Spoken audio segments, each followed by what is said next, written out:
¿cómo se llama esto? No sé qué pasó, ¿por qué quita Alan?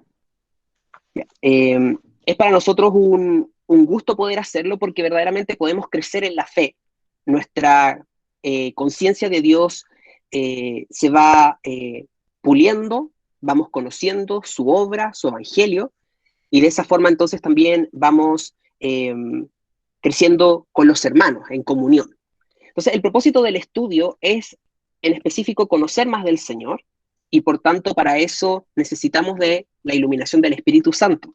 Entonces, cada vez que nosotros estudiamos, leemos la palabra, pero partimos con una oración y el propósito de esa oración es preparar nuestro corazón ante el Señor para que Él nos vaya instruyendo y es pedir al Espíritu Santo que Él haga esa obra que solamente Él puede hacer, que es una obra espiritual, que es un milagro.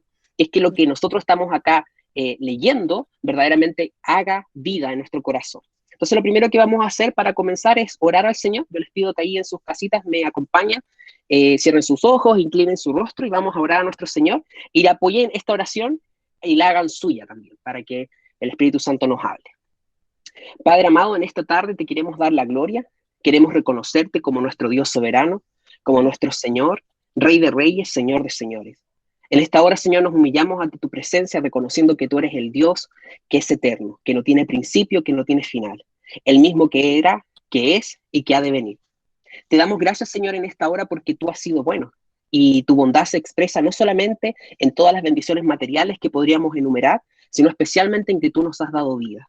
Y que esa vida, Señor, es vida en abundancia. Es vida, Señor, que es diferente a la simple existencia. Tú nos has dado una esperanza, Señor. Y tú nos has mostrado que nuestra vida no se agota a nuestro momento actual, a nuestras circunstancias actuales, que nuestra vida no se restringe simplemente al aquí y a la ahora, sino que tenemos una esperanza verdadera de tener una eternidad contigo. Por eso te damos gracias, Señor, porque esa verdad ha cambiado nuestras vidas. Esa verdad le ha dado sentido a cada día que vivimos. Y esa verdad también, Señor, nos consuela en los momentos adversos, difíciles. En esta tarde, Señor, queremos venir ante tu palabra porque necesitamos ser llenos de tu presencia. Necesitamos que tu Espíritu Santo nos hable. Necesitamos que tus palabras, Señor, vengan a nuestro corazón, santifiquen nuestro carácter, que tu palabra, Señor, nos hable y que verdaderamente nuestro corazón sea transformado por ti. Pero nosotros no podemos hacer esa obra, Señor. Nosotros no podemos cambiarnos a nosotros mismos. Nosotros necesitamos de tu intervención. Por eso en esta tarde queremos pedirte, Espíritu Santo, que en el nombre de Jesús tú ilumines los ojos de nuestro entendimiento, que tú abras, Señor amado, nuestros oídos para que podamos escuchar tu palabra. Y sobre todo pedimos que nuestro corazón, Señor, se prepare para recibir esta palabra que tú nos quieres dar y que ella, Señor, eche raíces profundas que verdaderamente transformen nuestro ser. Padre, te damos gracias porque sabemos que tu palabra es la verdad y sabemos que tu palabra cumple el propósito con el cual tú la envías. Solo te pedimos que en esta hora tú te lleves todas nuestras distracciones, que te lleves todos nuestros pensamientos, quizás todas esas preocupaciones que hayamos tenido, esas ansiedades del día. Y te rogamos, Señor, que nos permitas enfocarnos en ti. Llevamos cautivo todo pensamiento, toda resistencia, y que tu palabra, Señor, eche abajo toda, Señor, fortaleza que pueda existir en nuestro interior respecto de tu palabra. Queremos, Señor, recibirla con mansedumbre. La reconocemos como la verdad. Y reconocemos, Señor, que ella es la que nos lleva y nos guía, Señor, a la santificación. Te honramos en esta tarde, te bendecimos y te damos la gloria a ti. En el nombre de Jesús. Amén. Amén, Señor. Amén, Padre. Bien, bienvenidos, bienvenidas de nuevo a todos los que se fueron añadiendo a medida que estábamos orando. Vamos a partir entonces con la carta a los romanos y les pido que abran su Biblia y vamos a leer los primeros versículos. El propósito de la lectura es iniciar dándole un contexto, ¿ya? A lo que vamos a estudiar. El día de hoy vamos a hablar primeramente y principalmente del contexto de la carta, a quién va dirigida y también vamos a abordar un poco acerca de Pablo. Así que vamos a leer los primeros versículos solamente antes de lanzarnos con todo el capítulo. Le quisiera pedir entonces a alguno de ustedes que pudiera leer. Paola, ¿tú puedes leer, por favor, Romanos capítulo 1, del versículo 1 al 7? Sí.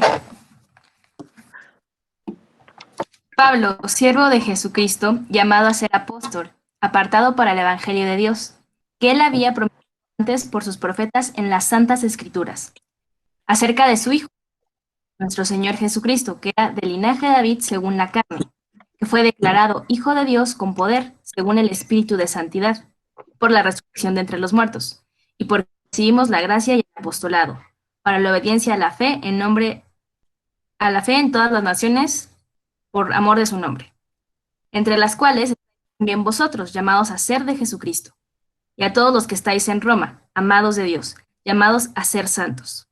Gracia y paz a vosotros, de Dios nuestro Padre y del Señor Jesucristo. Bien, muchas gracias, Paola. Entonces, lo primero que vamos a hacer es enmarcar la lectura de los capítulos que nosotros nos quedan a continuación, ¿ya? Entonces, lo primero, la carta a los romanos fue escrita por ¿quién? De acuerdo al versículo 1.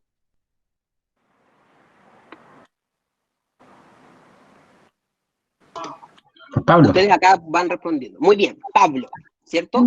¿Cómo lo sabemos? ¿Qué dice el versículo 1? Pablo, siervo de Jesucristo. Muy bien. Y si se fijan bien, el versículo 1 dice el emisor de la carta, es decir, el que escribió la carta. Y el versículo 7 dice a quién va dirigida la carta, es decir, el destinatario. ¿A quién va dirigida de acuerdo al versículo 7? A los que están en Roma. A los que están en Roma. Muy bien. Es decir, a los cristianos romanos, ¿ya? Entonces, ahí ya tenemos una idea de esta carta. Esta carta fue escrita por el apóstol Pablo. Pregunta, ¿quién fue Pablo? Porque yo creo que eso es irrelevante cuando queremos empezar a leer acerca de esta carta, es entender también la persona que la está enviando, es decir, el escritor. ¿Qué sabemos de Pablo? ¿Qué saben ustedes de Pablo? Que era un perseguidor de los cristianos. Era un perseguidor de los cristianos. Ya, pero partamos desde la actualidad, digamos así. Supongamos que estamos leyendo Romanos porque es la carta que nos acaba de llegar a ustedes y a mí. ¿Quién es Pablo ahora, de acuerdo al versículo 1? Apóstol. Apóstol, muy bien. Pero antes de eso, El siervo. siervo de Jesucristo, muy bien. Pregunta, ¿qué significará siervo? Servidor de Jesucristo. Servidor, muy bien. Denme otro ejemplo u otro sinónimo de servidor. Que va a servir a Jesucristo. ¿Perdón? ¿Cómo es que hago, no? Que va a servir a Jesucristo. Que va a servir a Jesucristo, muy bien. Otro sinónimo de siervo. Que está para lo que cumple lo que le como- encomiende a aquel amo, por decir. El Muy siervo bien, que- dispuesto para toda obra. Muy Eso. bien, Ujú. excelente. ¿Qué ¿Puede más? ser esclavo o no? Puede ser, de hecho lo es. Eso. Un siervo es un esclavo, ¿ya? Ahora, si lo llevamos a el contexto, y nosotros lo estudiamos esto en Efesios, así que por eso me gustaría que aquellos que estuvieron en Efesios quizás acá hagan esa conexión. ¿Qué significa entonces que Pablo se esté diciendo a sí mismo que es siervo de Jesucristo? ¿Cómo era en ese contexto el ser siervo de alguien? Se somete bajo las órdenes de... Muy bien. Se somete completamente, ¿sí? O sea, cuando nosotros hablamos de siervo, lo más cercano para nosotros dentro de nuestra cultura sería, ¿cierto?, ser un empleado. Pero nosotros sabemos, ¿cierto?, que gracias a las leyes digo, porque es muy bueno eso, nuestro jefe no nos pueden pedir cosas que transgredan, ¿cierto?, nuestra integridad, ni emocional, ni moral, ¿cierto?, ni psicológicamente nos pueden presionar demasiado, tampoco físicamente. Es decir, nosotros tenemos resguardado porque somos seres libres, entre comillas, ¿cierto? Digo entre comillas porque podríamos hacer una discusión filosófica en torno a eso, pero somos libres, ¿cierto? Y por tanto, nuestro jefe, si bien nos puede ordenar ciertas tareas, él no nos puede obligar a hacer cosas, por ejemplo, un trabajo forzado. Ninguno de ustedes va, por ejemplo, supongamos, no sé, ahí está la Luce, mi hermana, son profesores, ellos no llegan al colegio y el director les dice, ¿sabes qué? Hoy día te toca arar el pasto, te toca ir y cortarlo y hacer de jardinero. Eso no puede ser. No puede ser, porque no es parte de mis labores. Entonces yo como persona libre no me voy a someter a eso porque el jefe no tiene, digamos así, la autoridad para demandarme eso. Pero en el contexto de Pablo, ser siervo de alguien implicaba verdaderamente que una persona está completamente sometida a la otra. Le pertenece por completo, podríamos decir. Esa persona a la que está sometida tiene completa autoridad, total autoridad sobre la vida de quien está sometido. Por tanto, cuando Pablo está diciendo que es siervo de Jesucristo, pregunta es, ¿Qué está destacando él de su condición ante el Señor? Fidelidad, que va a ser fiel a él. Muy bien, fidelidad, excelente. ¿Qué más? Que está al servicio total de Cristo. Muy bien. Ahora, ¿con qué contrasta esto con los siervos modernos, creen ustedes? Con los nuevos pastores, la nueva ola de pastores que muchas veces vemos, o esa, a veces como cultura cristiana evangélica que a veces tenemos en las iglesias. ¿Con qué contrasta la idea de Pablo de ser siervo del Señor?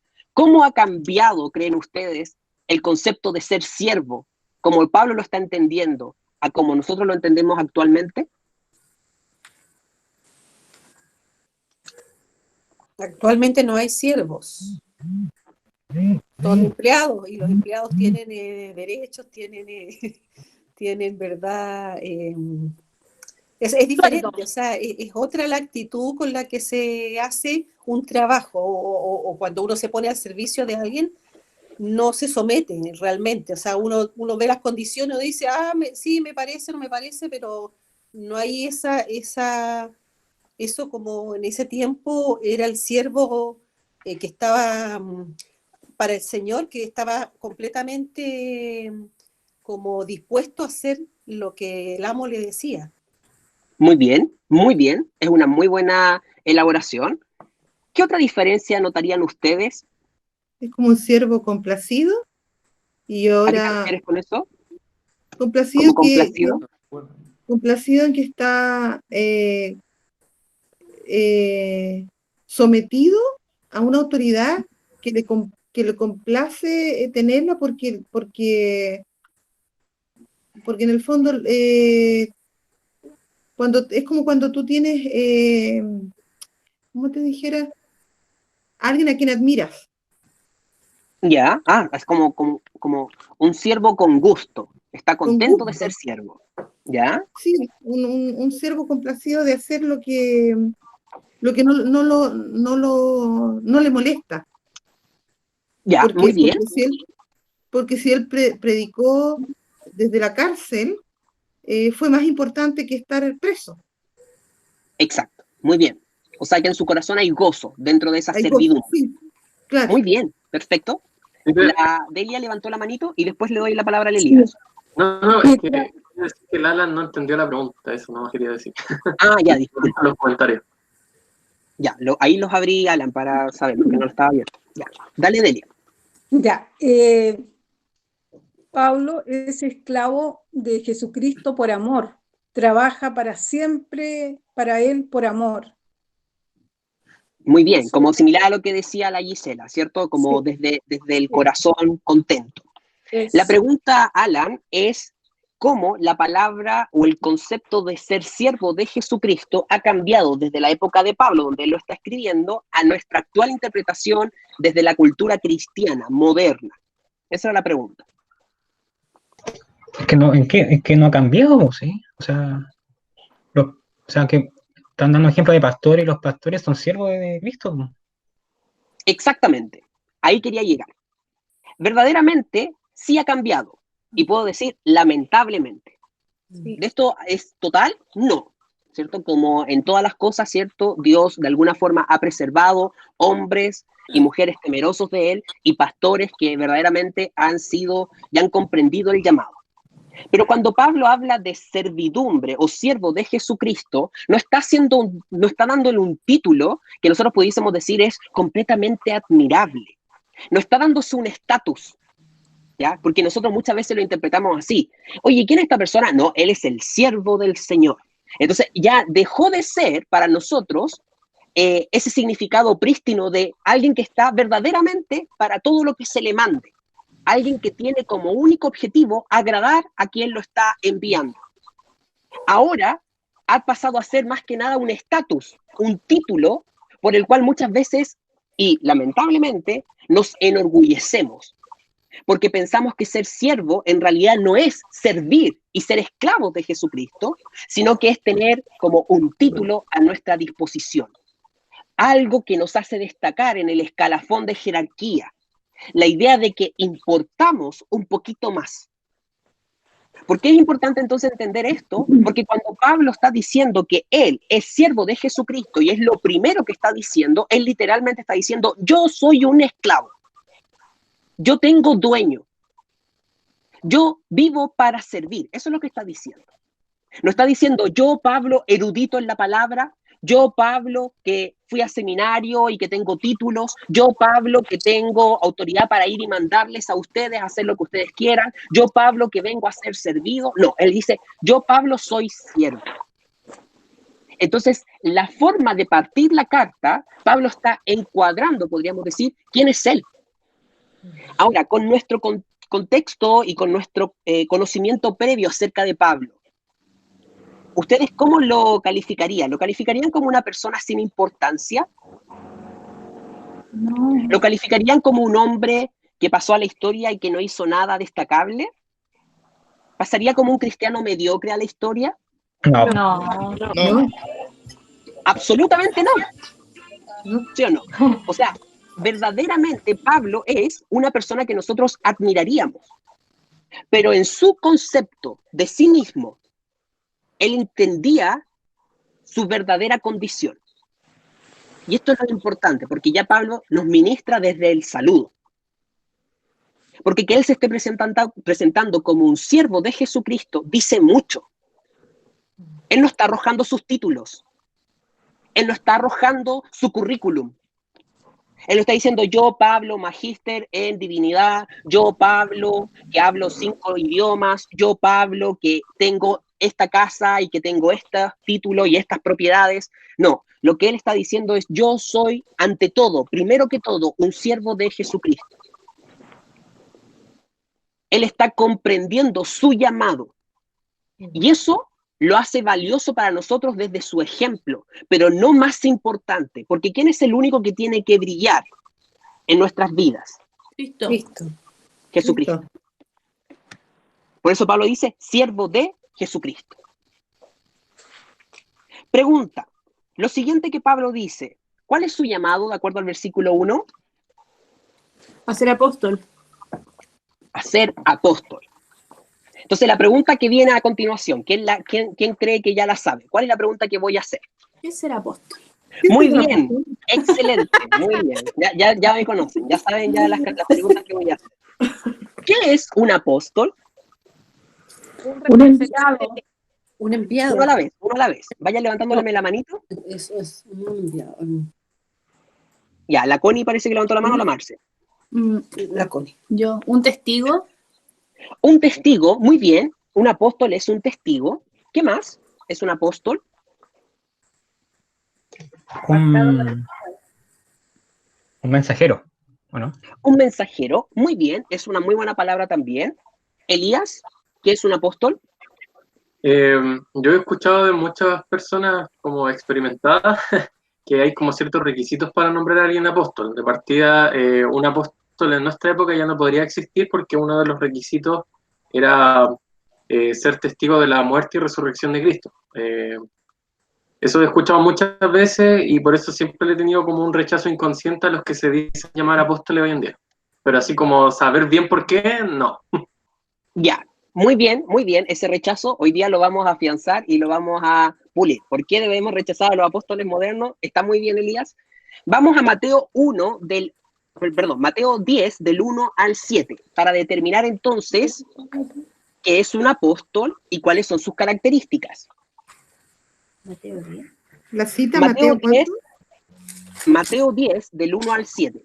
Pero voy a dar hartas citas, entonces lo vamos a hacer lo siguiente. Yo les voy a ir dando citas a cada uno y después las vamos leyendo en orden, ¿ya? Ya. ¿Quién puede leer? Levánteme la manito, ¿quién puede leer Mateo 10, del 1 al 7? Yo... Ya, levantó la mano la Marce antes, así que se la voy a dar a la Marce. Ya, Marcelita, usted levantó la mano. Ahora tú, Elías, Hechos 1, del 24 al 26, por favor. El Elías. ¿Tiene una pregunta, Alan? ¿O se está ofreciendo para leer? Me estoy ofreciendo de antemano. Ah, ya, muy bien. Gálatas 1:1, por favor. El Alan. La Mabel, primera de Tesalonicenses 4:8. ¿Quién más se ofrece para leer? Yo. Ya, la Ceci, segunda de Tesalonicenses 3:6. ¿Quién más ofrece? Yo vive. Muy bien. Javi, tú lee, por favor, segunda de Pedro 3, del 15 al 16. Segunda de Pedro 3, del 15 al 16. Sí. ¿Quién más ofrece? Yo la Connie. Connie. La Connie, ya. Primera de Tesalonicenses 2:13. Ya. ¿Alguien más ofrece? La Gisela. Primera de Tesalonicenses también, 4:15, por favor. Y me queda una sola cita más. ¿Alguien más que quiera leer? Se me olvidó el nombre. ¿Cuál era? ¿Juanito? ¿Juan? Pablo. ¿Cuánto? Juan. Juan. Ah, ya, súper, ya. Juan. Que se me había olvidado. Ya. Juan, tú lees, por favor, Efesios 2:20. Bien, todos tienen sus citas. Si después todos las quieren anotar y no alcanzaron a anotarlas, yo se las mando después por el WhatsApp. Vamos con la primera entonces, la Marisol. Marcela, perdón. Gracias. Dice, entonces, llamando a sus 12 discípulos, les dio autoridad sobre los espíritus inmundos para que los echasen fuera y para sanar toda enfermedad y toda dolencia.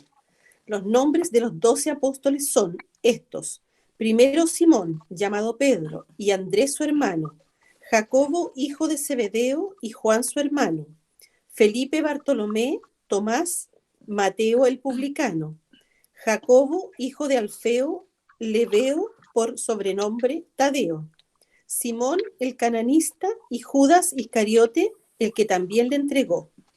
A estos 12 envió Jesús y les dio instrucciones diciendo: por camino de gentiles no vayáis, y en ciudad de samaritanos no entréis, sino id antes a las ovejas perdidas de la casa de Israel, y yendo predicad diciendo: el reino de los cielos se ha acercado. Bien, muchas gracias, Marcela. Si se pueden dar cuenta, acá en Mateo se nos está refiriendo al episodio en el que Jesús comisiona a los 12 apóstoles. Entonces, una primera característica de los apóstoles es que ellos conocieron en vida a Jesús y fueron llamados por él y comisionados por él.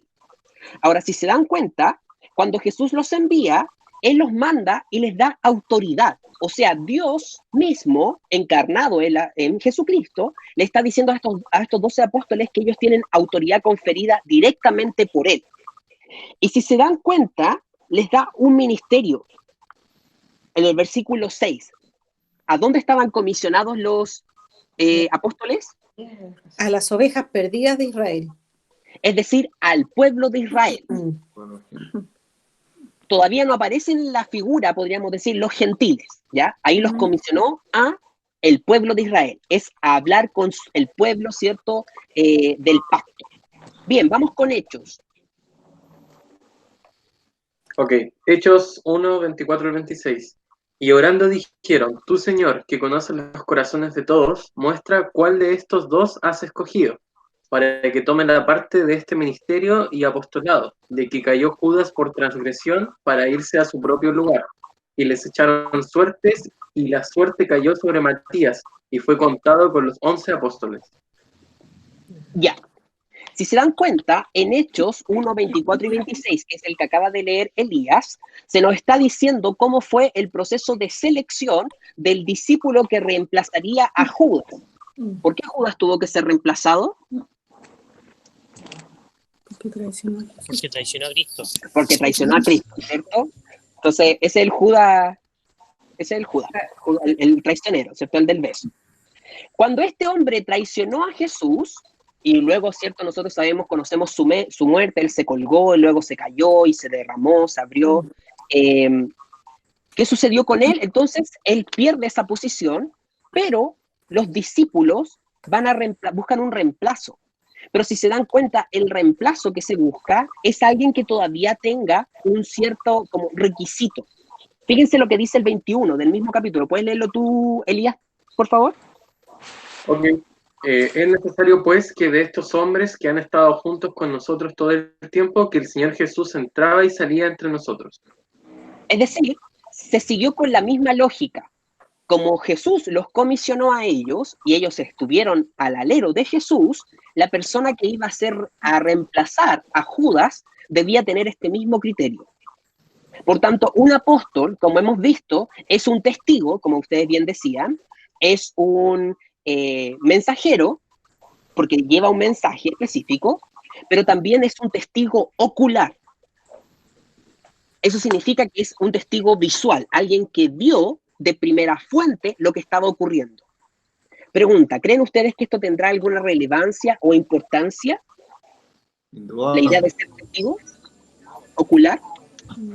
Por supuesto. Porque es distinto que una persona le cuenten algo a que la persona vea la situación. Ya, muy bien, eso nos dice el sentido común.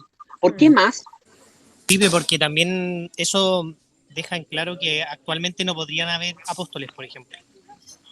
Muy bien, sí, dejaría eso en claro. ¿Pero qué más?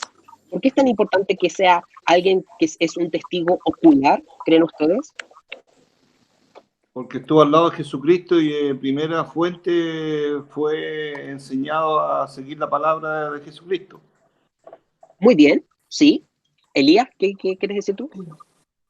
Algo parecido a lo que dijo don Enrique, se llama, ¿cierto? Sí. Que en el fondo, claro, estuvieron con Jesucristo y quizás Jesucristo, el Señor, les permitió estar en su presencia, les permitió ser acompañados por Él. Muy bien, sí. Gisela, ¿qué quieres complementar? Porque yo creo que es probable que hayan visto, por ejemplo, los milagros del Señor. Y al ver los milagros, claro, es distinto que te cuenten a que tú veas un milagro. Muy bien, muy bien.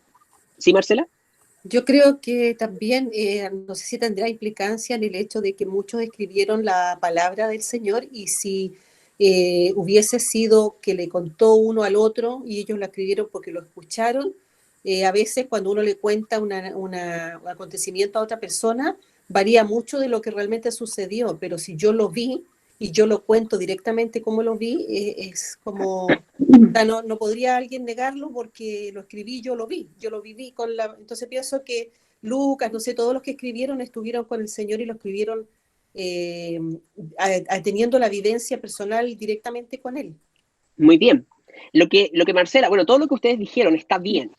¿Cómo se llama esto? Pero lo que Marcela está dando cuenta es un elemento muy importante cuando nosotros queremos estrechar nuestra distancia que existe entre nuestro contexto actual con el contexto donde Jesús y los discípulos se desenvolvieron. Evidentemente no es lo mismo para nosotros, nuestra actualidad, lo que nosotros denominaríamos como un testimonio fidedigno, a lo que se denominaba como un testimonio fidedigno en esa época.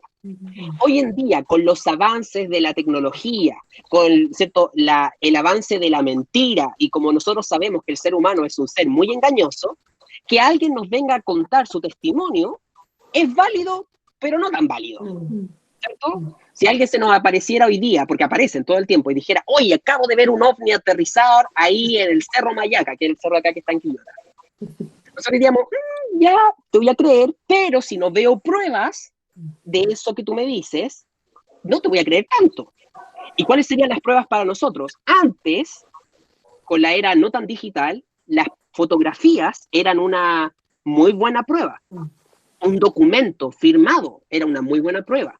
Hoy en día incluso pensamos que hasta las fotografías pueden ser trucadas. Entonces imagínense, nosotros somos una generación y estamos en un contexto donde el escepticismo es muy grande porque existen muchas formas de engañar. A nosotros nos pueden mostrar un video y el video puede estar trucado, el video puede estar rehecho, reelaborado y finalmente están mostrando algo que no es. Pero en la época de Jesús, el testimonio, la palabra de las personas tenía un peso no solamente moral, sino que legal. Entonces, cuando tú querías aseverar o asegurar algo, tú tenías que llevar un mínimo de testigos. Y con 3 testigos iguales, o sea, 3 personas distintas, perdón, coincidieran en el mismo testimonio, eso se aceptaba como verdad.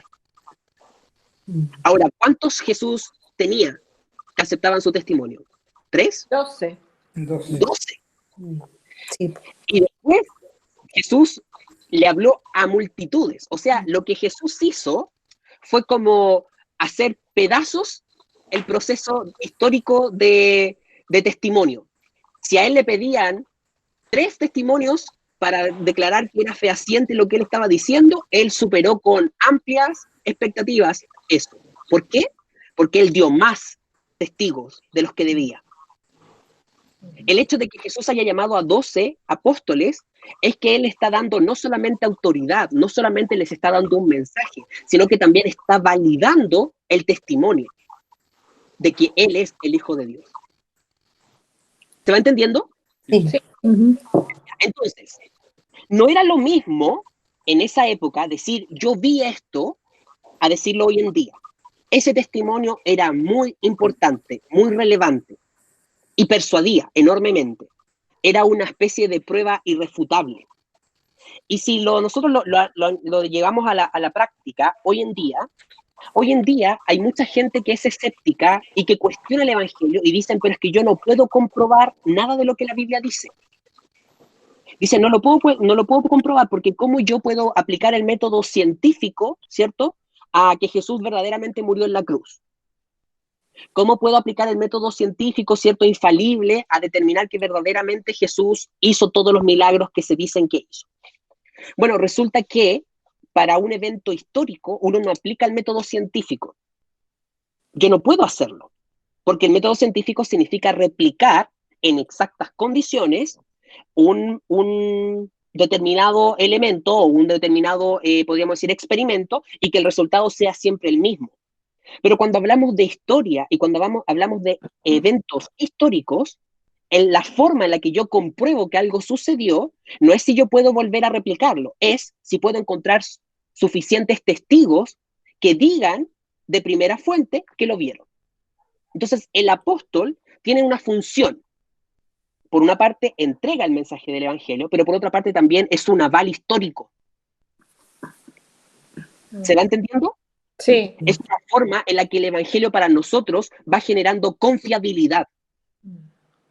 Porque es imposible que todas estas personas se hayan puesto de acuerdo y hayan dicho, ¿saben qué? Vamos a mentir sobre Jesús. Vamos a levantarlo y vamos a suponer que era una figura buena y vamos a inventar cosas sobre él. Vamos a decir que sanó, vamos a decir que hizo milagros y además de eso vamos a decir que murió en la cruz.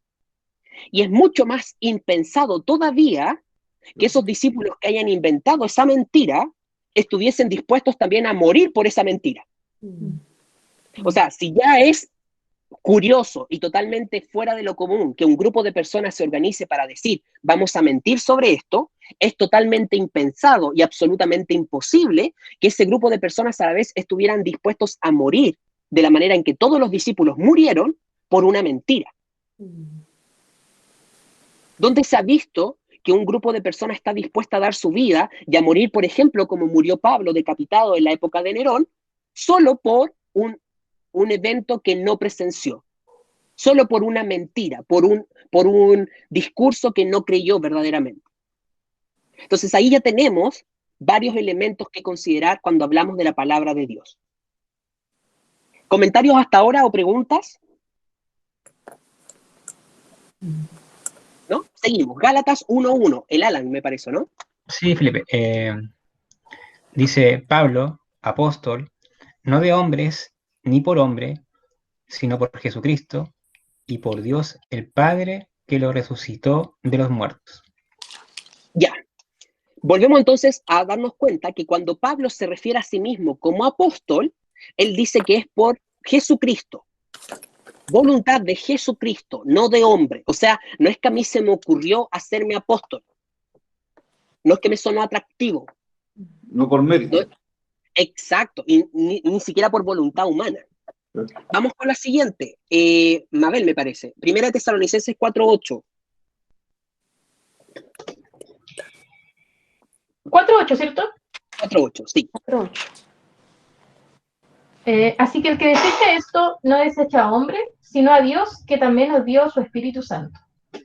Ya. ¿Por qué está seleccionada esta cita? A lo cual les puede parecer muy extraña. Porque Pablo está mandando una carta donde él hace requisitos a la iglesia de santificación. Y en el contexto inmediato de Tesalonicense, que acaba de leer la Mabel, aparece que Pablo les dice, ustedes guárdense de la fornicación. Eso le está diciendo Pablo. Es decir, ordénense en su vida sexual, algo muy privado. Y él le dice, el que rechaza este mandamiento no me está rechazando a mí, dice, está rechazando la palabra de Dios. O sea, entendemos que el apóstol no solamente es un enviado y es un mensajero, sino que tiene una autoridad dada por Dios, que es la autoridad de entender que su enseñanza es una enseñanza directa de Dios. ¿Sí? Entonces, esto es muy importante porque las implicancias de esto es potente. Eso significa que el apóstol tenía la facultad de enseñar doctrina que nosotros como iglesia creemos, inspirada por el Espíritu Santo. ¿Se entiende? Sí. El apóstol enseñaba y su enseñanza era doctrina que nosotros como iglesia creemos y entendemos que es inspirada por el Espíritu Santo. Sí, se entiende, sí. ¿Ya? Como lo de Pablo, claro. Exacto. Pregunta. ¿Cuáles son las implicancias de creer que hay apóstoles actualmente? Oye, es que si hay un apóstol, está diciendo que lo que él diga es doctrina. Exactamente. ¿Peligroso eso? O sea, no es peligroso, es muy peligroso. Claro. Muy peligroso. Muy bien. Sí, dime, Ceci. Oye, hay que ser entonces, o sea, no es que entonces, porque yo lo sé, pero hay que ser muy cara dura para decir, claro. Apóstol en este tiempo, en realidad, entendiendo esto que estás explicando tú, es como muy cara dura una persona para decir que es apóstol. Y hay muchas iglesias que tienen apóstoles, po. O sea, sí, se dicen apóstoles. Exacto. Yo no sé si cara dura solamente, sí, porque sí, los hay. Lo quise decir como señorita. Sí, no, está bien. Pero también puede ser alguien que esté profundamente errado. Claro, también. ¿Se entiende? Entonces, claro, hay personas que van a hacer mercadería de esto y para ellos el título apóstol es lo más trambótico que suena. Ahora, esto no para, porque yo creo que en los 2000, 2010 y algo, el boom era ser apóstol, pero ahora ya hay gente que ha subido más y ahora ya son arcángeles. Entonces ya es como que va quedando cada vez más corto el título porque van habiendo cada vez más gente subiendo en la escalera. Entonces ya, como antes era el pastor y el obispo, ¿cierto? Entonces el obispo era como el que estaba a cargo del conglomerado de pastores. En la Biblia son indistintos, pastor y obispo es exactamente lo mismo, pero en la cultura cristiana el obispo era diferente al pastor, en la actual, digo. Ahora, después salieron los apóstoles, ya es como un obispo ya, pero a todo cachete, ya máximo. Y después, ahora ya el apóstol está quedando ahí nomás, entonces ahora viene el arcángel. Pero todo eso es absurdo, es ridículo y no tiene asidero bíblico, por las razones que estamos revisando ahora. ¿Se van dando cuenta? Sí. ¿Levantaste la mano, Connie? Sí, es que iba a preguntar en qué se basan esas iglesias para denominar a personas apóstoles o obispos. O sea, ¿cuál es como su base bíblica como para designar ellos, así como tan sueltos de cuerpo? Me encantaría saberlo. Porque yo en realidad nunca he asistido a una iglesia así, pero he escuchado o he visto en internet, pero cuando me he metido a las páginas no hay ninguna base bíblica donde ellos como que se respalden para autodesignarse así. Sí. Es que muchas de esa gente, yo pienso que he escuchado que ellos dicen que directamente Dios los facultó. Se les reveló. Claro. Sí, pero no sé si... Bueno, los honguitos que se... Es cuestionable. Claro. Es cuestionable. Sí. ¿Qué dice Elías? Respondiendo a lo que estaba preguntando Connie, ¿cierto, Connie? Sí. Yo he visto que se justifica mucho en los supuestos milagros, que de repente son como súper dudosos, son como muy bien actuados, como que ocupan eso también para subir su propio estatus y su, entre comillas, prestigio, porque hay personas que le creen. Así como hay personas que creen que el caso cerrado es verdadero. Hay una analogía más o menos. No es tan difícil creer que, no sé, pues si vemos a alguien en silla de ruedas, de repente se para y se pone a bailar. Es difícil saber si fue milagro o no, de verdad. Y si el Señor ocupó a ese pecador que se dice llamar apóstol, ya, pero ahí ya un poco entrar a especular, es innecesario. Sí, pero hablando de eso, por ejemplo, si uno viera alguna iglesia que se denomina o tiene como miembros que son designados de esa forma, eso para nosotros igual es como, podría eventualmente ser como una clara señal de que es un lugar donde están, quizás el mensaje no es un mensaje como transparente y real. Exacto, sí. No vamos a profundizar en eso ahora, pero para dejarlo elaborado simplemente, hay veces en las que un cristiano puede salir de una iglesia, dependiendo de ciertos eventos que han pasado, y hay veces en las que un cristiano debe salir de la iglesia. Sí. Y los momentos en donde la escritura nos avala que nosotros debemos salir de la iglesia, como no es una posibilidad, sino que es un mandato, es cuando la palabra de Dios está siendo mal expuesta, o literalmente se está dando herejías. Cuando a nosotros se nos está predicando algo que es contrario a la palabra, o que se le está añadiendo algo diferente a lo que la palabra dice, eso es un aliciente inmediato para que nosotros salgamos de ahí. Porque la iglesia tiene como propósito someterse a la escritura. Si la iglesia no se somete a la escritura, no importa qué tan grande sea la iglesia, qué tan bonito se cante en la iglesia, no importa cuán próspera sea la iglesia, allí no hay vida. Porque Dios respalda su palabra, no respalda ministerios. ¿tá? El ministerio es respaldado como por consecuencia de que el ministerio se está sometiendo a la palabra. Pero si la palabra no es lo principal, si la palabra no es lo primero, todo lo demás es pura chaya. Puede ser bonita chaya, puede ser esa que brilla, pero no importa, es chaya igual. Igual como dice, o sea, dice, mi pueblo padece por falta de conocimiento. Exactamente, exactamente. Y por eso es parte importante que cuando vayamos a leer Romanos, primero vayamos como poniendo estas piedras grandes, importantes, porque para que aceptemos la doctrina de Romanos debemos entender quién está escribiendo. Y debemos entender el oficio de esa persona, y debemos entender cómo es que Dios llamó a esa persona, y por qué nosotros le creemos a las palabras de Pablo. ¿Se entiende, no? Porque si no es como, bueno, ¿y por qué leo esto y por qué creo esto? ¿Y por qué no creo esto otro que me está diciendo otra persona? ¿Algo querías decir, Ceci? Sí, lo que quería acotar a lo que tú estabas hablando antes de lo último que dijiste, es que lamentablemente las personas, como tú dices, uno debe salir de una iglesia, sí, pero lamentablemente mucha gente llega a la iglesia sin conocimiento de la palabra. Entonces, cuando el pastor o la persona que dirige la iglesia enseña, la gente no sabe que eso que está diciendo no es así.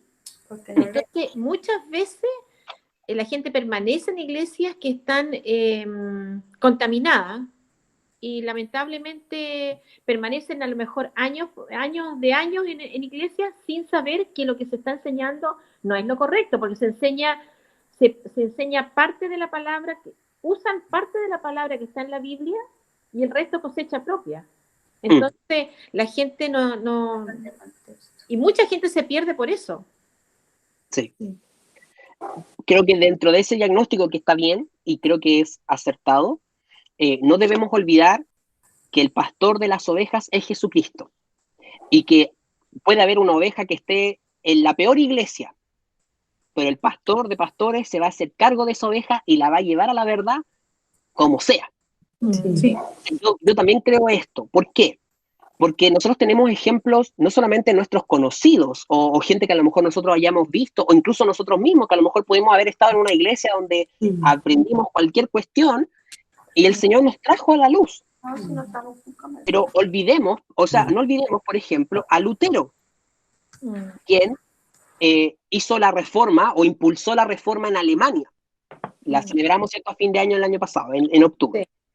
La reforma es tan importante para nosotros porque nos muestra verdaderamente lo que la palabra del Señor puede hacer en el corazón de una persona que está sometida a un modelo de doctrina errado. Lutero leyó Romanos. Él llegó a odiar la tradición cristiana y llegó a odiar, entre comillas, a Dios, porque él sentía que Dios le exigía ser justo para ser amado por él. Es como, yo tengo que ser perfecto para que Dios me acepte y me salve. Esa era la idea del catolicismo. Tú tienes que ser bueno y Dios te salva por ser bueno. Él se enfrentó a romanos y se dio cuenta que era totalmente lo contrario. Se dio cuenta que la justicia de Dios no es una justicia que le pida al hombre, sino que es una justicia que Dios le da al hombre. Dios justifica al ser humano a través de Jesucristo. Y eso cambió su vida. Y por eso le escribió las tesis y fue y las colgó ahí en la catedral, porque lo que hizo finalmente es ser transformado en su corazón, alumbrado sus ojos por la palabra. Entonces, nuestra esperanza es, el diagnóstico que hace Ceci es muy cierto. Muchas personas están ahí en la iglesia, a lo mejor recibiendo información que es falsa y sufriendo las consecuencias de eso, a lo mejor viviendo una vida con menos gozo, una vida menos vibrante, una vida con más culpa, a lo mejor una vida mucho más supersticiosa, entre comillas, con el evangelio. Es triste, sí, pero yo creo que el Señor, a los que son sus hijos, los va a llevar a toda verdad. Se demore 1 año, se demore 10 años, se demore 30 años, el Señor va a hacer la obra en esa oveja, en esa persona. Y el Señor los sacará. Lo que nos compete a nosotros, sí o sí, es que somos ahora responsables de este evangelio, es administrarlo y compartirlo, para que otros también disfruten y se gocen con nosotros de esto que el Señor a nosotros nos ha concedido. Por eso es importante hacer estas instancias de estudio comunitario y hablarle a otros del evangelio, porque el evangelio transforma vidas, incluso de personas que llevan años en las iglesias. El evangelio transforma también esa vida que está apagada, esa vida que está llena de religiosidad, esa vida que a lo mejor no ha experimentado ningún cambio, pero que tiene tan internalizado que tiene que ir a la iglesia, que tiene que cantar, que tiene que orar, y que a lo mejor nada en su vida muestra el evangelio. Esa persona también puede ser encendida por la palabra del Señor, puede ser transformada, avivada, y eso lo puede hacer la palabra. Por eso, en el fondo, todos nosotros debemos ser un Martín Lutero, que vayamos por la vida impulsando reforma, pero esta reforma, la palabra, no nuevas revelaciones, no nuevas enseñanzas, no nuevas doctrinas, no sueños, no visiones, no cosas que nosotros hayamos pensado, sino que la palabra del Señor. Dime, Paola, tú tienes la manito levantada. Ya, bueno, Felipe, digamos al margen de todo lo que estás diciendo y que coincido, pero no se podría también entender como el apóstol como una figura retórica, o sea, hablando, por ejemplo, de que nosotros nos decimos discípulos de Jesús. Y no necesariamente fuimos parte de los dos, ¿no? Por así decirlo. Pero yo he escuchado que usan, por ejemplo, esta figura del apóstol como un enviado, como un plantador de iglesias. O sea, que no solamente es un pastor, sino como que establece, como si fuera pastor de pastores, por así decirlo. Y sin que la persona tampoco se autodenomine, soy un apóstol, ¿no? Pero como que los demás, digamos, para establecer esta jerarquía, o sea, como haciendo alusión, no necesariamente que sea un testigo ocular de Jesús, pero no sé si también sería válido, o sea, como usarlo como una figura retórica de cierta jerarquía, no sé.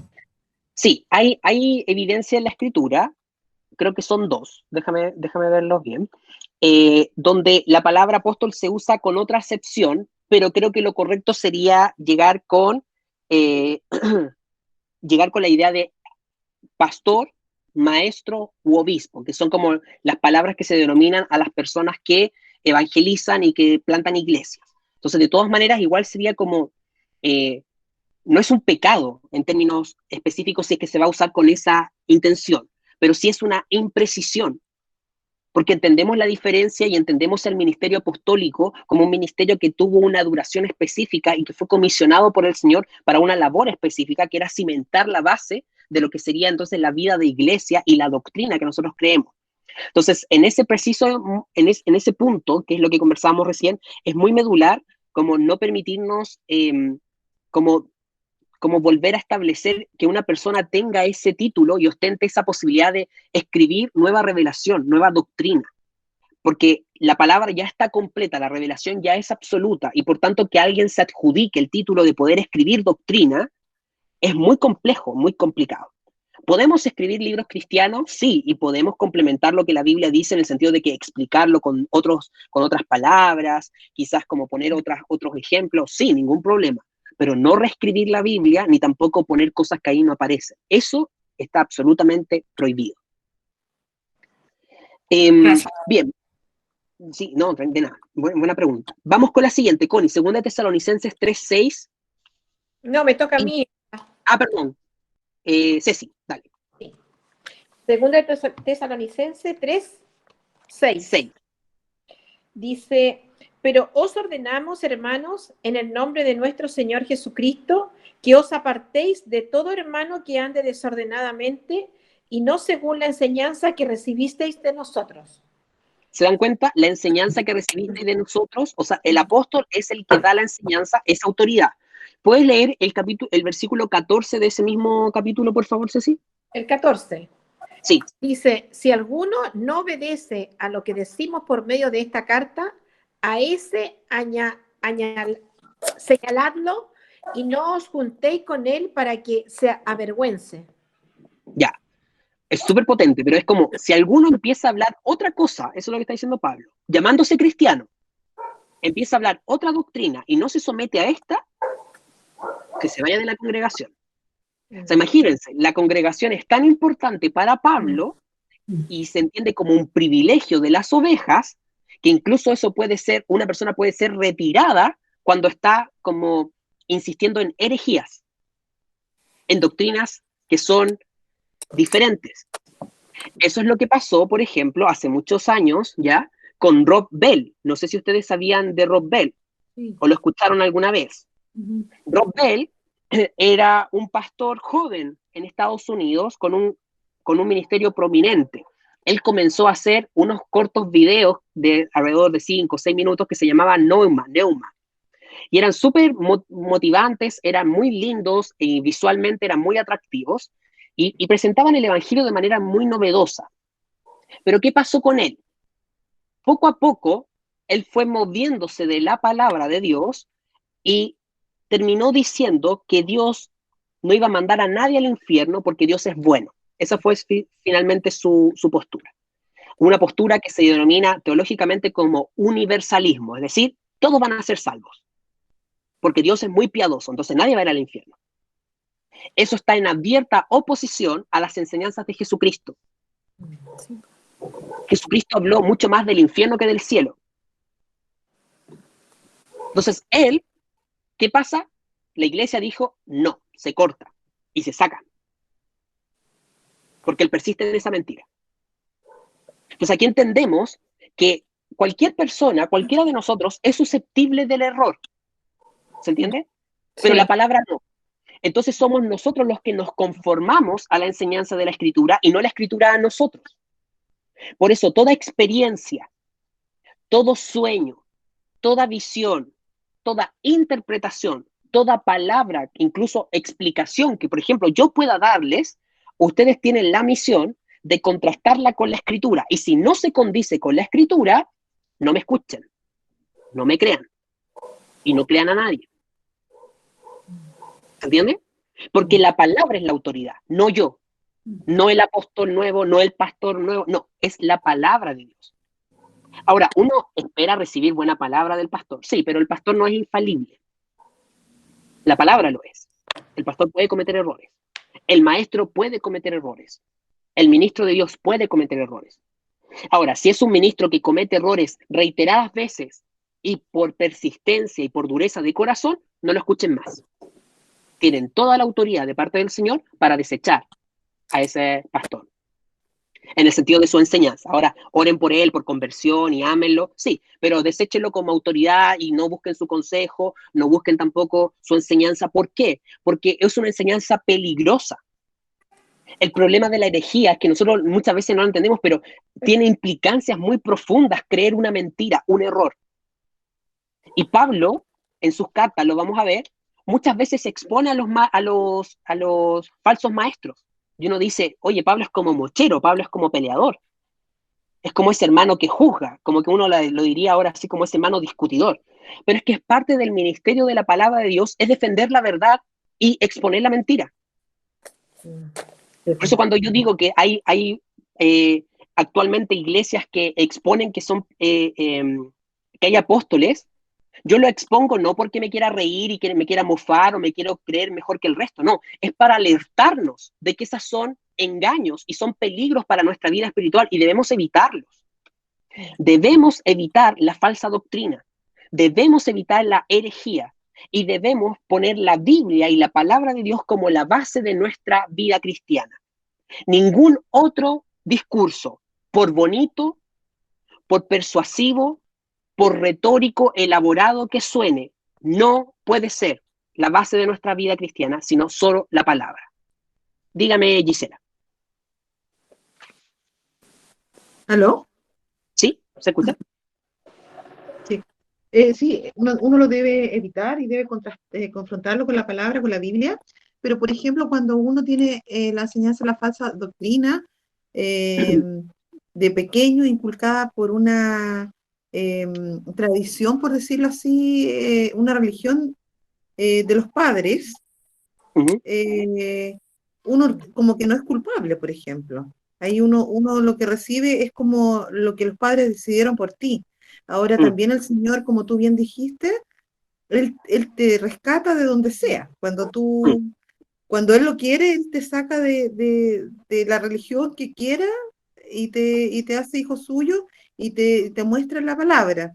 Y lo digo yo porque yo fui católica muchos años y amaba al Señor, pero igual con todo lo que tú dices, con el temor con hacer buenas cosas para poder, con una tortura así como de que tengo que portarme bien, tengo que sacarme buenas notas, tengo que, por una parte fue hasta bueno, porque igual para mí era muy importante dar como el gusto al Señor, pero por mis fuerzas, por mis logros, pero es lo único que conocía,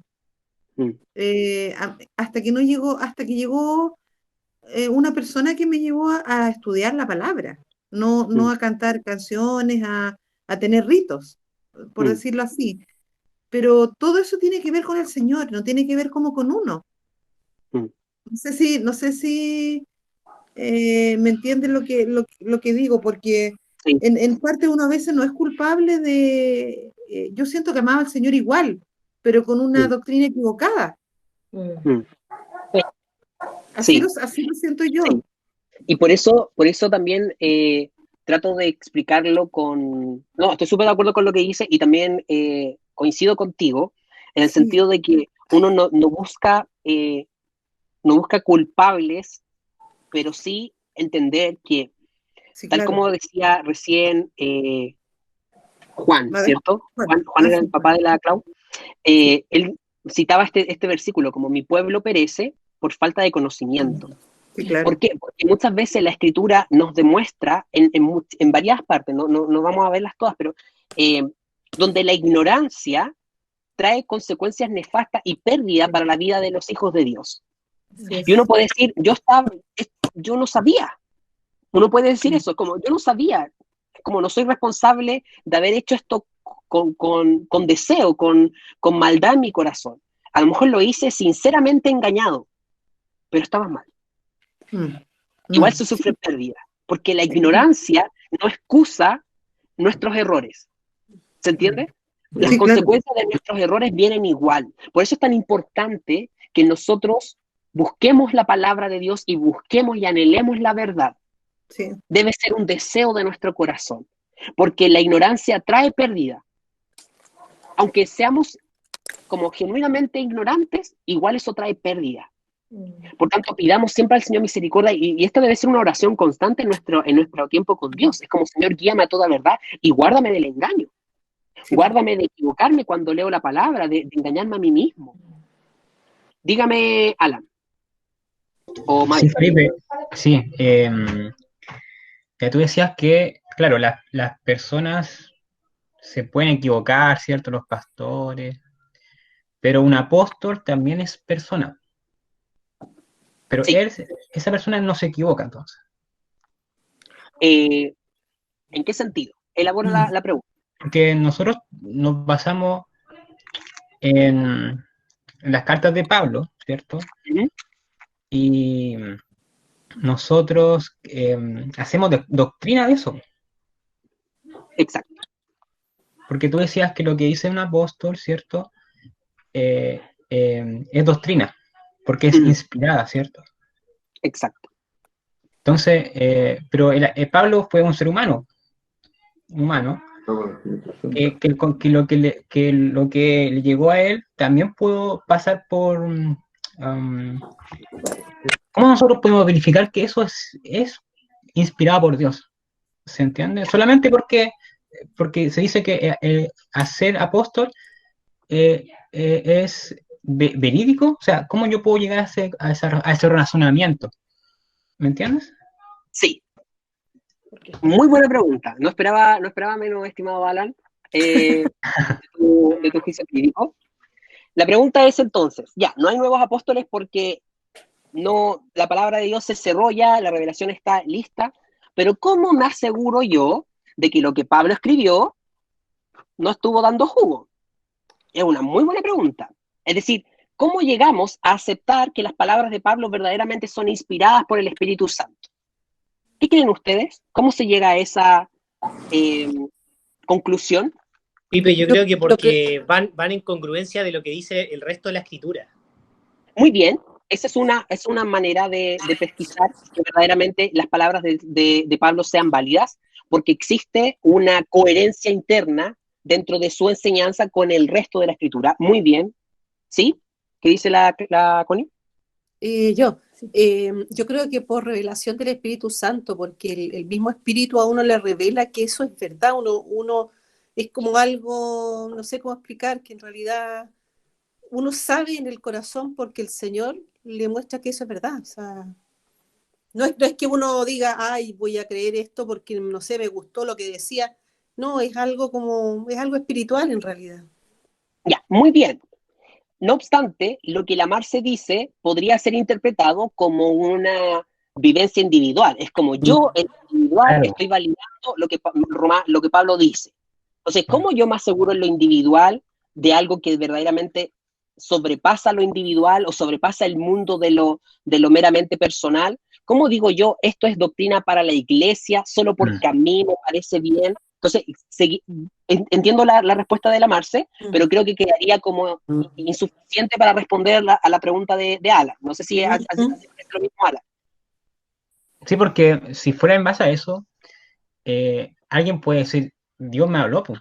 Dios me habló y lo que... Exactamente. Entonces, ahí alguien puede decir, no, pues Dios me habló y me dijo esto, pues, el Espíritu de Dios me habló, entonces tengo razón yo. Exactamente. Entonces, como que volveríamos al inicio. Y la conclusión sería, bueno, entonces aceptemos el testimonio, porque la persona está diciendo que Dios le habló. Pero no es solo eso. ¿Qué más? ¿Qué dice la Pau? Yo lo veo pues viendo la soberanía de Dios, o sea, pensando en que todo cuanto pasa, el Señor lo ha dispuesto pese a la habilidad de los hombres, o sea, sus fallas y todo. Y aún pienso que cuando fue construido el canon de la escritura, ¿no? Y que hay muchas cosas también que no sabemos qué más se escribió, tantos escritos, pero Dios, yo creo que ahí también se mueve, ¿no? Como controlando que sí, que no, porque sabía que finalmente está, o sea, lo que esté en la Biblia, hay un llamado, o sea, también nos hacía ese llamado de creer todo lo que esté escrito. Entonces creo que también es como un sentido de confianza en que él sabía que pese a Pablo, que seguramente, sí, al ser humano se podía equivocar y con todas sus apreciaciones o visiones propias de su naturaleza humana, de su personalidad, Dios como conserva la esencia, ¿no? Y creo que eso es parte de la soberanía. Muy bien, muy bien. La soberanía de Dios y la obra de Dios finalmente detrás de todos los escritores. Muy bien. ¿Sí, Connie? Pero Alan, ¿se refiere a los hechos históricos previamente tal o se refiere como a los mandamientos? Porque si hablamos de hechos históricos, hay mucho registro visual y registro a lo largo de la historia del mundo, entonces rápidamente uno podría corroborar que eso efectivamente ocurrió. No, yo creo que se refiere a las cartas. No sé, Alan, ¿puedes responder? Claro, a las cartas de Pablo, que son doctrinas hoy en día. Sí. Hay una cita que mandó mi hermana ahí. Mi hermana es la Priscila, la que está conectada ahí, que está sonriente en su... ¿Y alguien la puede buscar, por favor? Segunda de Pedro 1:21. Yo ya lo busqué, lo tengo aquí. ¿Ya? ¿Sí? Dice, porque nunca la profecía fue traída por voluntad humana, sino que los santos hombres de Dios hablaron siendo inspirados por el Espíritu Santo. Segunda de Pedro, ¿cuánto? 1:21. 1:21. Mira, vamos a leer el versículo, el texto completo porque es súper bueno. ¿Puedes leer desde el 16, por favor, Elías? Del 16 al 21. Sí, al tiro que tengo, es que lo googleé, entonces me aparece el puro versículo. Del 16 al 21. Sí, y al tiro te doy la palabra mamá. Dale, Elías, del 16 al 21. Ya. Esta parte se llama Testigos presenciales de la gloria de Cristo. Y dice así: porque no os hemos dado a conocer el poder y la venida de nuestro Señor Jesucristo siguiendo fábulas artificiosas, sino como habiendo visto con nuestros propios ojos su majestad. Pues cuando Él recibió de Dios Padre honra y gloria, le fue enviada desde la magnífica gloria una vez que decía: este es mi Hijo amado, en el cual tengo complacencia. Y nosotros oímos esta voz enviada del cielo, cuando estábamos con Él en el Monte Santo. Tenemos también la palabra profética más segura, a la cual hacéis bien en estar atentos como una antorcha que alumbra en lugar oscuro, hasta que el día esclarezca y el lucero de la mañana salga en vuestros corazones, entendiendo primero esto, que ninguna profecía de la Escritura es de interpretación privada, porque nunca la profecía fue traída por voluntad humana, sino que los santos hombres de Dios hablaron siendo inspirados por el Espíritu Santo. Ya, gracias, Elías. Si se dan cuenta, en este texto, lo que primero está hablando, Pedro está dirigiéndose a varios hermanos que están dispersos por producto de la persecución, en varias zonas de Galacia, el Ponto, qué sé yo. Y él les menciona esto y les dice dos elementos que son relevantes de lo que hemos estado hablando. Por una parte, el testimonio de quienes observaron. ¿Se dieron cuenta? Entonces Pablo hace alusión, ¿cierto?, a lo que ellos vieron, lo que ellos escucharon. Cuando Jesucristo fue bautizado y vino y descendió la gloria del Padre, ¿cierto?, en forma de paloma, ¿cierto?, y le habló. Pero también habla de la palabra profética. Pregunta, ¿cuál es esa palabra profética? ¿A qué está haciendo alusión Pedro aquí?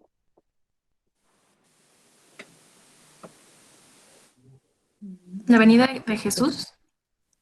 La palabra No. es la Biblia. La palabra es la Biblia, pero ¿cuál es la palabra profética a la que está haciendo alusión directa para Pedro acá? A los profetas antiguos, ¿o no? Muy bien, Al Antiguo a la ley Testamento. y los profetas, al Antiguo Testamento. El Entonces, Antiguo Testamento la habla de forma en la que nosotros podemos como constatar que los escritos de Pablo, de Pedro, de Judas, de Juan, que están en el Nuevo Testamento, están en coherencia o vienen inspirados por el Espíritu Santo, es porque rescatan la enseñanza antigua. Hay una unicidad temática, hay una unidad de sentido, y también hay un solo tema, que es Jesucristo. El Nuevo Testamento lo que hace es tomar el Antiguo Testamento y le arroja tal luz que nos damos cuenta que Jesucristo fue predicado desde Génesis en adelante y que toda la Escritura trata de él. Jesucristo, cuando vino, él validó las palabras de los profetas. ¿Cómo? Citando a Moisés. Eso significa que él está diciendo que esa palabra es confiable. ¿Se entiende? Entonces, esta es la manera en que la Escritura está validada. Lo explicó Javier al principio, pero es muy importante que nosotros le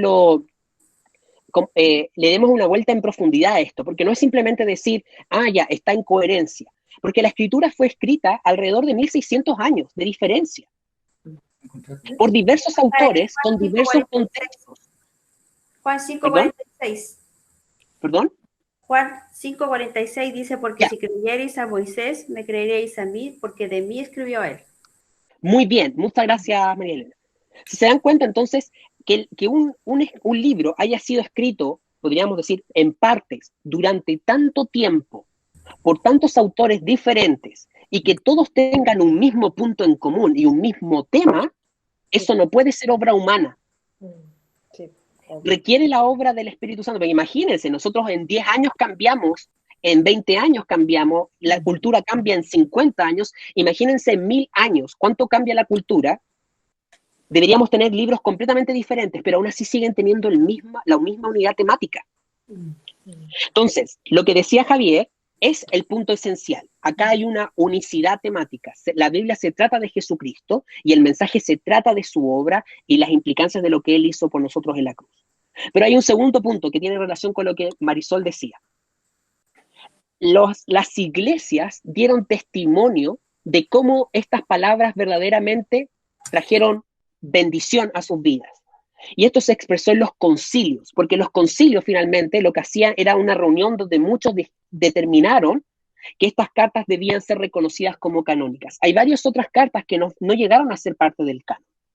Pero en los concilios, que nosotros también creamos, son guiados por el Espíritu Santo, no necesariamente inspirado el concilio en sí mismo, pero sí guiado por el Espíritu Santo, determinaron entonces que estas cartas llegaron a ser de bendición a tantas iglesias, a tantos hermanos, que verdaderamente fueron aceptadas como parte del canon. Entonces esas son las dos formas que podemos nosotros determinar cómo la crítica literaria ha llegado a entender que la Biblia es entonces una unidad con palabras inspiradas por el Espíritu Santo. ¿Se entiende? Por una parte, la unicidad de tema, y por otra parte también la bendición que trajo a tantas iglesias a las que fueron repartidas estas cartas, que llegaron a ser parte como de los textos que ellos leían en todas las reuniones. Así llegó a hacerse. Sí, mamá, ¿qué querías decir?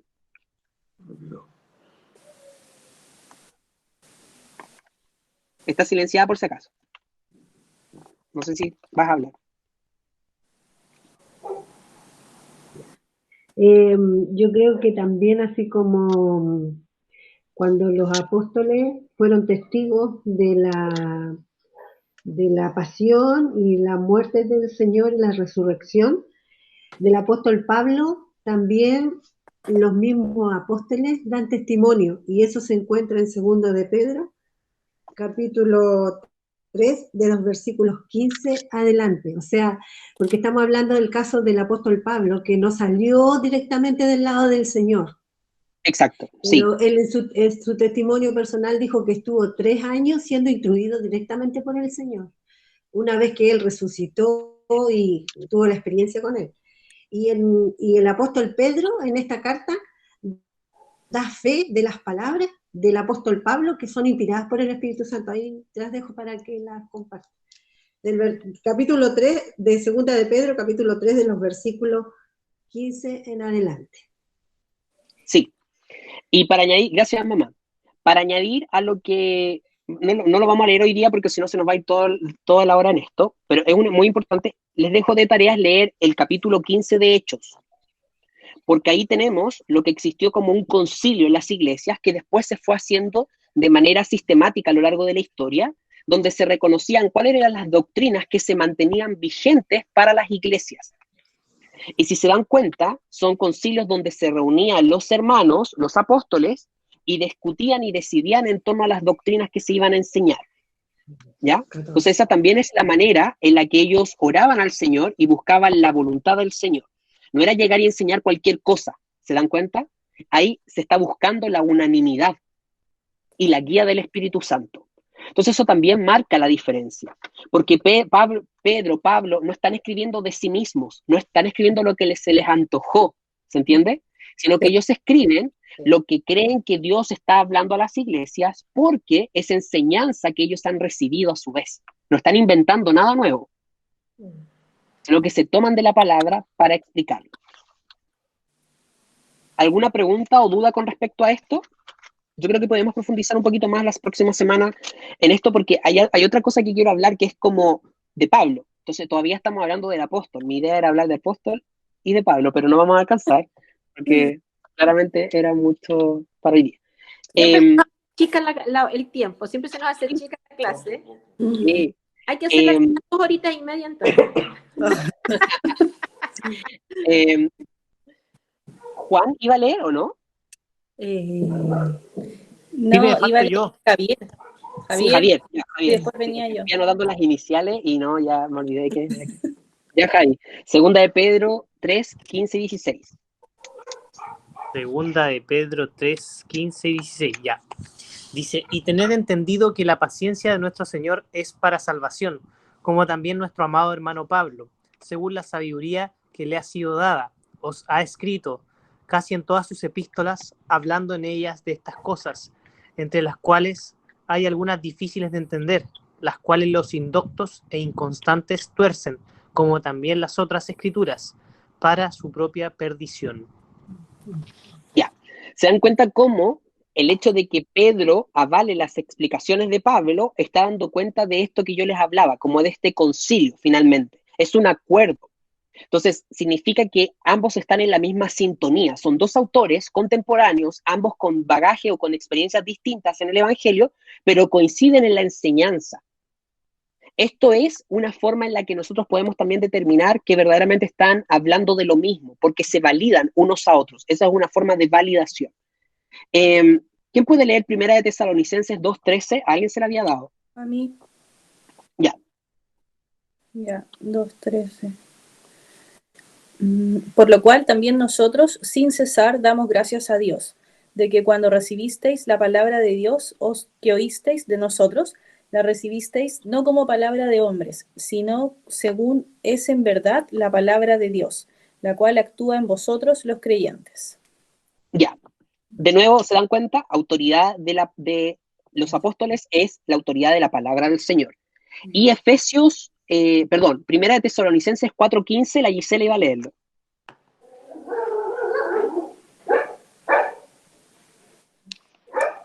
Está silenciada.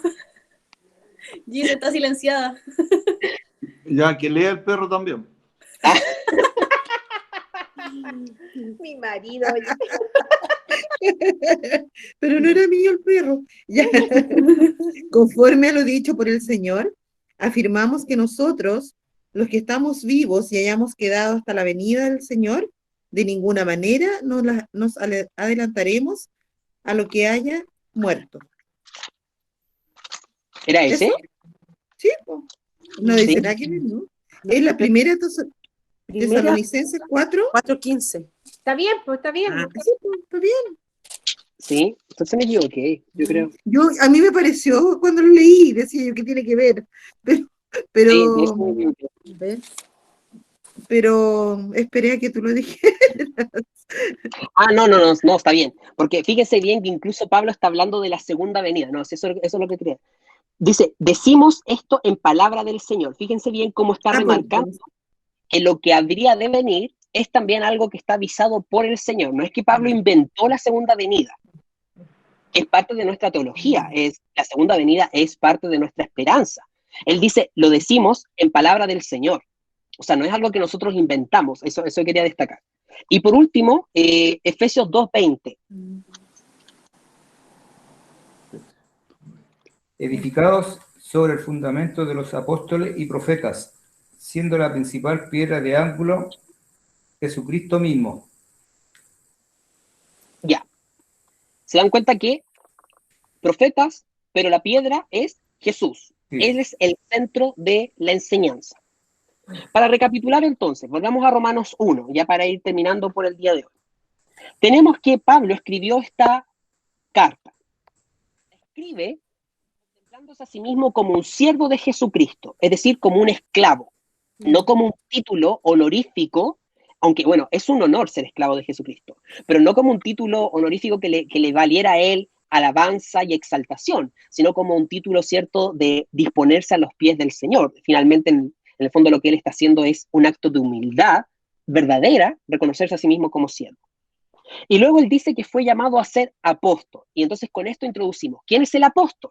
El apóstol es entonces un enviado por Dios, pero no solo un enviado por Dios, no solo es un mensajero de Dios, sino que es una persona que ha sido testigo de Dios, que habitó junto con Jesús y aprendió directamente de Jesús, fue un testigo ocular, y que también se le ha conferido la autoridad para hablar en representación de Dios. Es decir, sus palabras se reconocen como palabras inspiradas por Dios y palabras entonces que son de enseñanza, doctrina para nosotros la iglesia.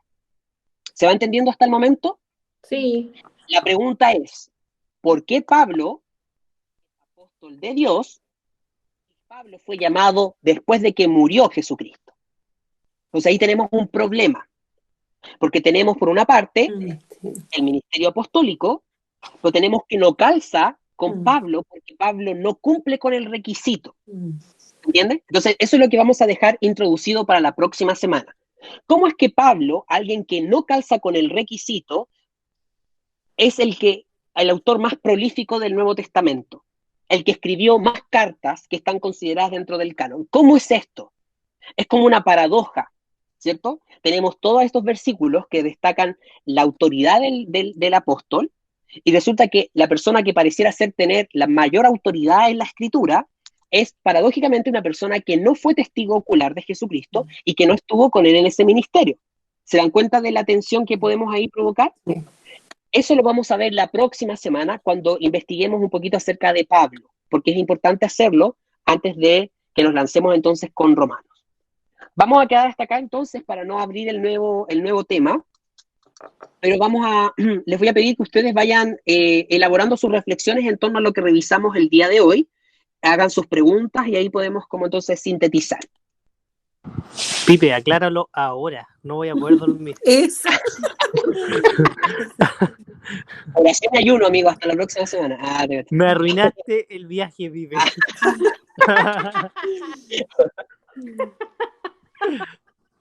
Es que elaborarlo es fácil explicarlo, pero creo que tenemos que ir a la escritura. Entonces vamos a la próxima semana a leer acerca de la vida de Pablo, ahí en Hechos, para ver también su perfil y cómo es que Dios lo llama y por qué entonces llega Dios a conferirle esta bendición tan fuera de tiempo. ¿Ya? Por eso no lo vamos a ver el día de hoy, porque es largo de ver. Ya, bueno. ¿Cuáles son sus reflexiones o sus, cómo podríamos decir, sus enseñanzas del día de hoy que podrían compartir antes de que terminemos?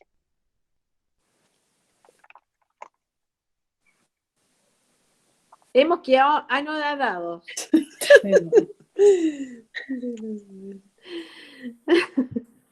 Bueno, yo voy a hacer una reflexión cortita. Creo que estuvo muy bueno el estudio. Creo que es de mucha bendición poder entender que como la base de nuestra doctrina y lo que comentaban algunos también de poder identificar que cuando una doctrina no es sana, poder salir de ahí.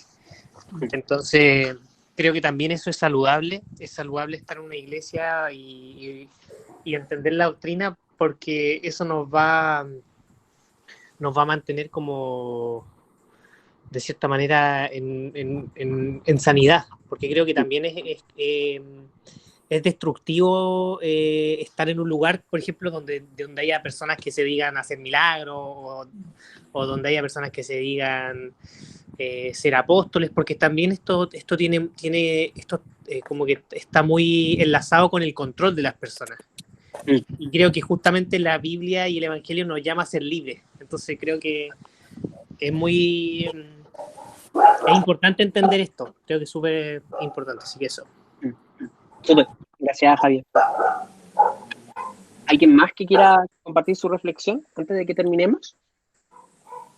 Que dentro de todo que tenemos que estar siempre atentos a la palabra, cosa que nadie nos venga a decir algo que esté fuera de, o que como que te explican que está fuera de contexto, porque te van a un punto y si tú no estás atento a la palabra realmente como es, te van a engañar. Exactamente, muy bien. Felipe, sí, yo quisiera decir algo cortito. Bueno, para mí lo personal creo que es importante comprender la base de la doctrina, porque yo creo que aquí, bueno, no sé si todos, pero muchos damos por hecho ciertas cosas, ya que esto es así, ¿cierto?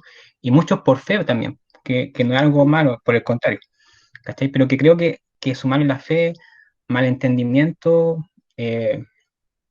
como racional de esto, creo que también potencia más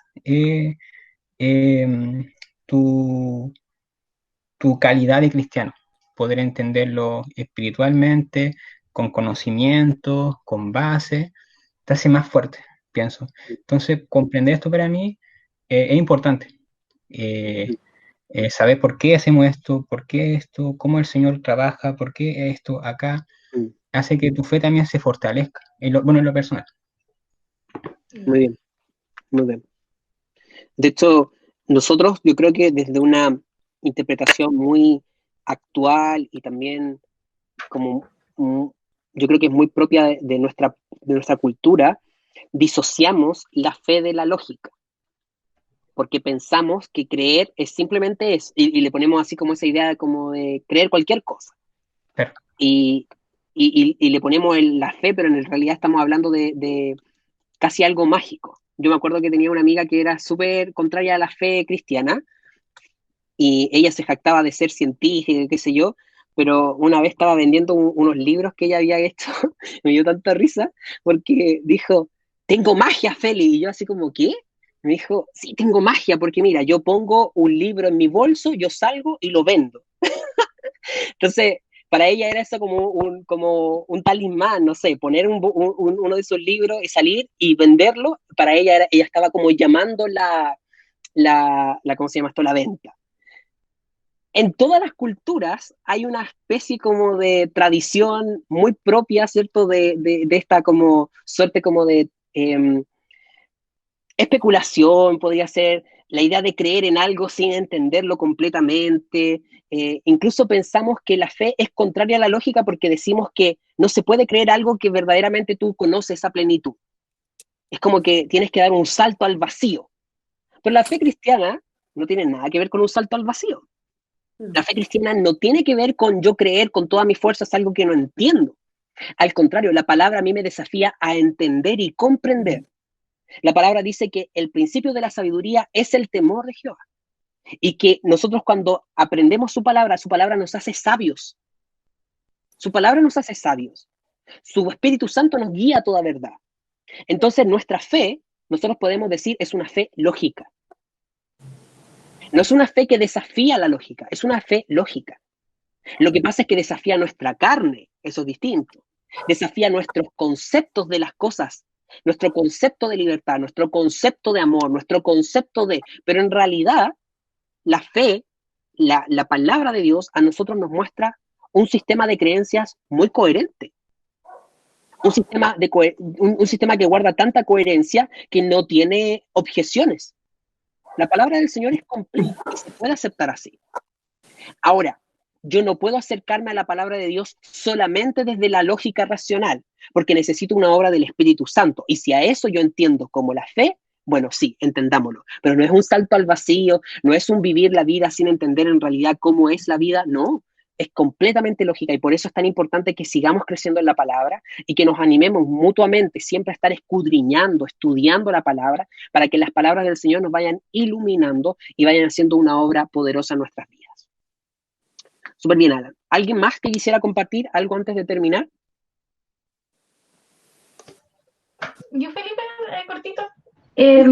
Solo, bueno, agradecerle al Señor porque podemos ver cómo su palabra hasta el día de hoy nos sigue sorprendiendo, cómo podemos seguir creciendo y con ansias de seguir porque, o sea, leímos muy poquito, pero salió harto y lo importante es que nuestra fe, nuestro creer siga dando buenos frutos y siempre lo he dicho, si estamos errados, el Señor nos corrige y su palabra nos sorprende. O sea, escrita hace mucho tiempo, pero hasta el día de hoy podemos aplicarla y podemos seguir creciendo.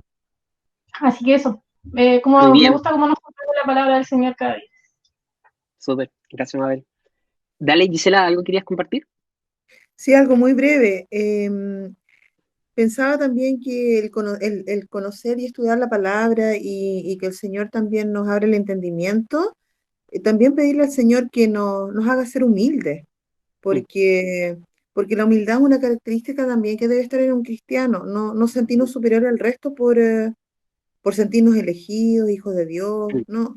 La misión nuestra es compartir el Evangelio para que sean más personas las que no criticar ni discriminar, Entonces la humildad es una característica que creo que es importante que nosotros tenemos que tenerla siempre presente, porque la gloria es del Señor, nosotros no somos nada sin Él, pues. Entonces, en la medida en que Él nos lleva a estudiar, nos pone en el corazón las ganas de conocer la verdad, sus verdades, hacerlo con humildad.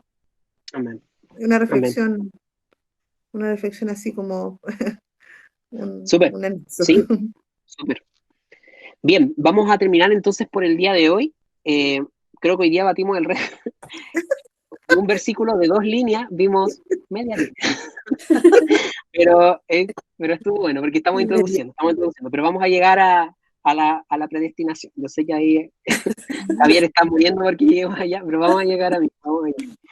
Bien, vamos a orar al Señor. Entonces la próxima semana vamos a profundizar en apartado para el Evangelio de Dios y llamado a ser apóstol. Estas dos frases que Pablo está elaborando aquí que tienen igual una muy grande implicancia. Vamos a orar, les pido que oremos y finalizamos. Señor amado, te damos muchas gracias en esta tarde. Queremos darte primeramente la gloria, la honra, pedir que tu nombre sea santificado, Señor. Te queremos dar gracias, Dios, porque tu palabra es una. Fue escrita por muchos hombres, Señor. Fue escrita a lo largo de mucho tiempo. Distintas personas lo hicieron. Pastores de ovejas, lo hicieron reyes, lo escribieron religiosos, lo escribieron publicanos.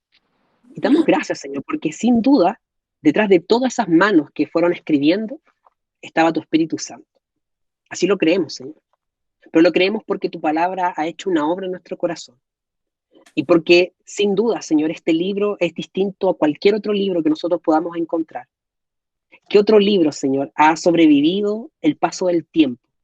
¿Qué otro libro ha sobrevivido el pasar a todas las culturas? ¿Qué libro, Señor, ha resistido las críticas, los ataques, incluso las quemas completas de muchas veces Biblias, Señor? ¿Qué libro ha sobrevivido eso, sino el tuyo? Entre todos los libros que existen en este mundo, Señor, tu palabra es especial, porque viene de ti. Y tiene palabra y tiene poder para traer vida a donde había muerte. Por eso en esta hora, Señor, como tu misma palabra nos dice, en ese valle de huesos secos, donde tu palabra habló, Señor, y esos huesos que ya llevaban tiempo muertos, que ya ni siquiera había carne en ellos, tú hiciste un ejército con vida por poder de tu palabra. Así nosotros hoy que tenemos vida en nuestro corazón, te damos las gracias, porque es tu palabra la que trajo vida.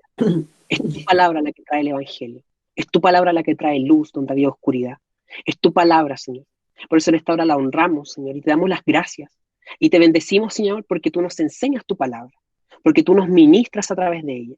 Te bendecimos también, Señor, porque tú nos muestras cómo es que esta revelación no viene por voluntad humana, no viene por los deseos o por las ideas, ni siquiera del corazón, porque ¿quién podría haber pensado lo que tu palabra ha dicho? ¿Quién podría haberte imaginado a ti, Señor? ¿Quién podría haber pensado en tus atributos? ¿Quién podría haber inventado tus obras? ¿Quién podría haber pensado en este plan de redención? Solamente tú, Señor. Por eso en esta hora te damos las gracias. Y como decía Gisela, con humildad en nuestro corazón queremos arrodillarnos ante ti, glorificarte por estas tus palabras y pedirte, Señor, que tú transformes nuestro corazón. Señor, estamos iniciando este estudio de Romanos y te pedimos para que durante todo el tiempo que lo hagamos, en nuestro corazón haya una actitud de devoción a ti, de aprender de ti, de ser mansos y humildes como tú lo eras, Jesús. Señor, guárdanos de las herejías, guárdanos de los errores, guárdanos de las interpretaciones privadas, de decir algo que tu palabra no dice. Guíanos, Dios, a toda verdad y te pedimos que tú guardes, Señor, mis labios y también el de los corazones de cada uno de nosotros, porque nuestro deseo es agradarte a ti. Sobre todo, Señor, te pedimos que tú nos guardes de nuestros propios autoengaños, de pensarnos bien porque estamos entendiendo tu palabra. Ayúdanos a vivirla, Señor. Ayúdanos a no conformarnos con simplemente saber de ti, con simplemente saber de tu palabra, con almacenar datos en nuestro interior, pero que no haya transformación. Señor, transforma nuestros corazones, te lo pedimos. Pero también te damos las gracias porque sabemos que tú obras, Señor, porque tú eres fiel. Tú eres justo para perseverar en tu obra y para terminar lo que comenzaste en nuestros corazones. Te queremos agradecer, gracias por todos mis hermanos que se han conectado. Te pido que los bendigas, que los animes, que esta tu palabra, Señor, traiga fuerza, ánimo, traiga protección, Señor. Y también te rogamos en forma especial por todos nuestros hermanos y hermanas que actualmente se encuentran desviados de tu verdad. Aquellos que están creyendo una palabra, Señor, mentirosa. Aquellos que quizás están creyendo a interpretaciones privadas o a herejías o a nuevas revelaciones. Te rogamos que a tu pueblo, Señor, tú los salves de todos esos errores, Señor, y que tú guardes a tu iglesia hasta el regreso de Jesucristo, en estos tiempos violentos, en estos tiempos difíciles, en estos tiempos oscuros de confusión, que tu palabra brille como un faro, Señor, en medio de la oscuridad. Te lo pedimos en el nombre de Jesús. Amén. Amén, Señor. Amén. Amén. Bien, hermanos, hermanas, estamos iniciando recién, pero motivadito, ¿no? Así que orando. Ya, buenísimo. Sí, vamos, la próxima semana vamos a ir allá, hermana. Así que si pueden leer Hechos 9 y Hechos 15, ahí se los dejo de tareita para que la próxima semana lo revisemos. Okay. Bien, un abrazo a cada uno. Cuídense mucho. Chao, gracias. Chao a todos. Dios quiere, el domingo. Chao. Saludos.